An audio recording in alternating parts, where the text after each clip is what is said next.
किसी ने भी बाशकिम के बारे में कुछ नहीं सुना, उसकी लाश भी नहीं मिली आज तक। ये सब देखकर तो डेविड ने फैसला कर लिया कि बस एक बार निकल जाऊं यहाँ से, कभी वापस नहीं आने वाला।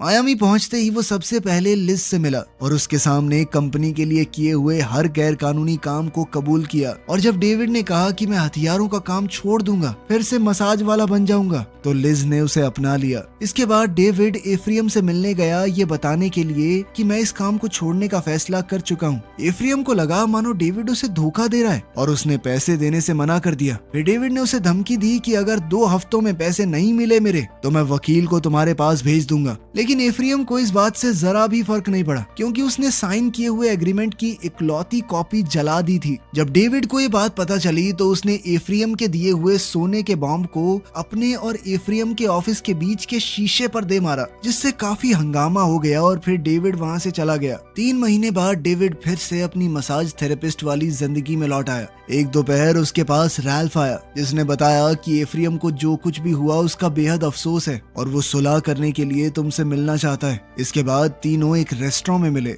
वहाँ एफ्रियम ने माफी मांगते हुए कहा कि मैं तुम्हें 2 करोड़ दे दूंगा। ये सुनकर डेविड को मजाक जैसा लगा, उसे अपनी बेइज्जती लगी, उसे बहुत गुस्सा आया और अब वो राल्फ को उन सभी गैर कानूनी कामों के बारे में बताने लगा जो उन्होंने उसके दिए हुए पैसों से किए थे और किस तरह वो उसे जितना कमाते थे उससे बहुत कम पैसे दिया करते थे। डेविड ने कहा कि मेरे लैपटॉप में सारे सबूत हैं, इसीलिए अगर मैं चाहूँ तो आसानी से एफ्रियम को सड़क पर ला सकता हूँ। लेकिन एफ्रियम को अभी भी ज्यादा फर्क नहीं पड़ा, क्योंकि अगर उसका नाम सामने आया तो डेविड का भी तो आएगा, क्योंकि कंपनी के सारे कागजों पर उसका भी नाम है। और फिर ये मीटिंग बिना किसी समझौते के खत्म हो गई। थोड़ी देर बाद डेविड को न्यूयॉर्क टाइम्स से फोन आया। वो उसके साथ एक इंटरव्यू करना चाहते थे, चाइनीज गोलियां जो दोबारा पैक की गई थी उनके बारे में। लेकिन डेविड ने कहा कि मुझे इस बारे में कुछ नहीं पता और फोन काट दिया। लेकिन अब डेविड परेशान होने लग गया, क्योंकि इसका मतलब था कि जानकारी बाहर आ चुकी है और अब तो वो भी मुसीबत में पड़ जाएगा। लिज से ये वादा करने के बाद कि वो लॉयर को फोन करेगा, डेविड को लिफ्ट